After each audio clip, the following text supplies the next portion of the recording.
Ini yang luar biasa yang kita tunggu. Karena kan ini pertandingan dua lawan Australia dan Bahrain itu krusial dua-dua. Ya. Apa yang Anda bisa cermati dari strategi yang akan digunakan Kluivert nanti? Kalau lihat dari 27 pemain ini kan tidak banyak berubah. Ini kan Betul, nama-nama yang sudah ada dari di rilis zaman STY yang STY waktu sebelumnya itu ya? ya. Nah, ada satu nama yang memang masih baru ya, kalau dia diberikan kesempatan untuk debut dia melawan Australia yaitu Septian Bagaskara dari Dewa United. Cuma itu, sementara yang selebihnya itu adalah sudah kita tahu bersama lah. Jadi memang sebenarnya kalau dilihat dari sini Patrick Kluivert sebagai pelatih tidak mau mengambil resiko dengan banyak memasukkan pemain baru, tapi dia coba bertahan dengan apa yang sudah ada sehingga chemistry itu masih bisa tercipta, terjaga dengan baik. Tinggal dia hanya akan meramu pola strategi dia menghadapi Hmm. Australia dan termasuk dengan Bahrain. Sehingga pemain-pemain itu kan sekarang sudah dapat cara baru. Kalau dia ambil banyak yang baru, tentunya akan repot buat dia, akan menyatu lagi chemistry mereka sulit. Dia coba dengan apa yang ada sekarang cuma satu debut itu Bagaskara. Nantinya itu mungkin akan bertambah dengan 3 pemain ini setelah ambil sumpah pada Senin besok dan Kluivert tahu dengan karakter mereka sehingga dia agak lebih mudah buat dia tentunya untuk bisa mengkombinasi ketika mereka tersedia dalam pertandingan nanti melawan Australia termasuk dengan Bahrain di Jakarta gitu. Oke, kalau dari daftar yang sudah ada paling tidak ya, ini kan banyak sekali ya nama-nama pemain belakang yang dipanggil. Ini Ya, artinya kira-kira Kluivert akan menggunakan sistem 3 back dengan 2 tambahan wingback atau bagaimana nih? Kita kan harus consideration ada Alex Alex Pastur di sini ya, kerap ya. pakai formasi tersebut. Kalau melihat dari sebelumnya kan zaman STY dipakai dengan 3-4-3, tapi apa yang dikatakan Kluivert ketika dia datang pertama bahwa dia akan menganut filosofi permainan dengan sepak bola attacking football untuk lebih menyerang, bermain lebih terbuka dan saya pikir dia akan mengubah itu dari 3-4-3 ke 4-3-3 atau bisa dimodifikasi ketika bermain dengan 4-3-3 akan jadi berubah di lapangan dengan 4-2-3-1. Kenapa 4-2-3-1? Mungkin dia bisa mengambil Joe Pelupesi kalau sudah ambil sumpah bermain lebih ke dalam dengan Ivar Hmm. Jenner. Sehingga ini akan lebih kuat untuk bisa melapis 4 back flat sejajar yang akan dimainkan saya pikir oleh kapten kita Jay Ises bersama dengan Miss Hilgers untuk bisa bermain di sana karena kita belum tahu juga apakah Kevin Dix yang mengalami cedera kemarin di Conference League melawan Chelsea itu akan dimainkan karena masih dengan cedera ankle dia sulit, tapi ada Sandy Walsh yang akan bermain di kanan kemudian Verdong di kiri. Jadi saya pikir taktiknya akan seperti itu. Nitya dengan bermain tentunya dengan Ole Romeni sebagai pemain yang Ya, sudah diambil sumpah di London akan bermain di depan. Nah, tinggal pemain-pemain lain siapa yang akan main. Kalau di tengah saya pikir ada Ivar Jenner dan juga dengan Tom Haye akan bermain. Tinggal siapa yang mendampingi Ole Romeni. Apakah hmm, Marcelino akan dimainkan lebih itu awal? pertanyaannya.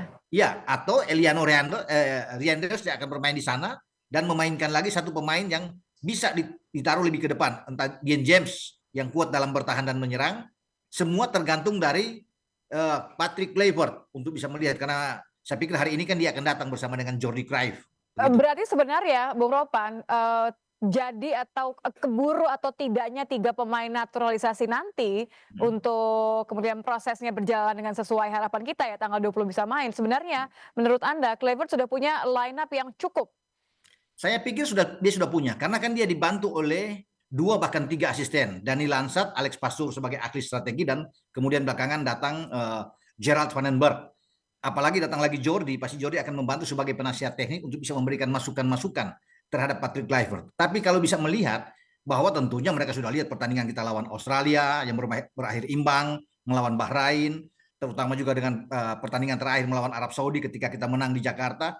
Komposisi ini yang sudah dia tahu, dia akan lihat. Tinggal perubahan aja karena dia lebih suka dengan gaya bermain lebih terbuka. Dan apa yang dia katakan dalam preskon pertama kali, akan berusaha pemain-pemain Indonesia itu lebih banyak memegang bola, Hmm, bermain dalam ball position. Itu yang akan kita tunggu nantinya. Tapi oke. melawan Pegang tapi Australia, bisa nggak kemudian mencetak gol? Itu kan pertanyaannya selalu. ya tentunya kalau melawan Australia, kalau kita bisa mendapatkan 1 gol pertama atau mencuri gol lebih awal, akan lebih bagus. Karena target dari Patrick Kluivert kan 1 poin di Sydney melawan Australia. Syukur-syukur kalau kita bisa menang itu luar biasa, bonus bagi kita. Dia harus pintar-pintar tentunya untuk bisa melihat komposisi pemain apa yang ada. Kalau dengan pemain banyak bertahan ya iya, tentunya kita kuat dalam pemain bertahan. Nah, dengan kehadiran Joe Pelupesi semoga dia akan cepat untuk beradaptasi dengan tim kita dengan Ivar Jenner akan bagus dalam hal bertahan. Jadi saya pikir Oke. untuk merebut 1 angka nih dia oke lah buat kita ya untuk bermain tandang. Mhm. Oke. Kalau bicara jadwal artinya lagi-lagi, persiapan Kluivert selalu dianggap singkat gitu ya. 2 Ya, leg ini cuma terpaut 5 hari aja, tanggal 20 Australia, kemudian tanggal 25 balik ke GBK lawan Bahrain. mhm. Dengan waktu yang begitu sempit, apa yang perlu dipastikan oleh Kluivert? Apakah memang ini benar-benar harus diatur siapa yang akan main tanggal 20, tidak main tanggal 25 atau seperti apa? Iya, saya pikir ini pertaruhan buat dia ya. Dia belum pernah melihat, belum pernah bersama-sama dengan tim, kemudian sudah terpilih, makanya kan dia ambil ini pemain-pemain 27 pemain ini yang tidak banyak perubahan yang ada di sana. Dia ingin melihat, memastikan itu bahwa proses untuk dia memainkan strategi dia itu terjaga dengan baik. Apa yang dimainkan nantinya di Australia tentunya tidak akan berbeda jauh ketika kita datang ke GBK untuk bermain di Ya, Jakarta menjamu Bahrain, tidak akan ada Bahrain. perubahan. Tapi kalau kita dapat hasil positif, ini yang luar biasa yang kita tunggu. Karena kan ini pertandingan 2 lawan Australia dan Bahrain itu krusial dua-dua.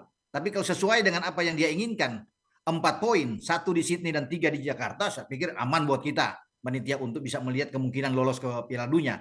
Nah, soal strategi tentunya kembali kepada Patrick Kluivert untuk siapa dia akan memasangkan pemain ini, gitu. Oke, hanya waktu yang bisa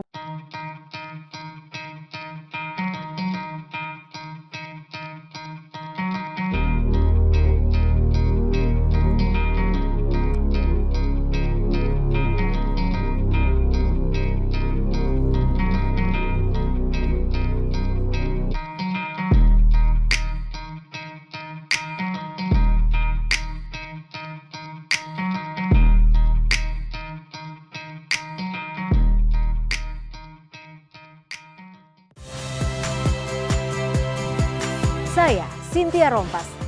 Saksikan program-program Kompas TV melalui siaran digital, pay TV, dan media streaming lainnya. Kompas TV, independen, terpercaya.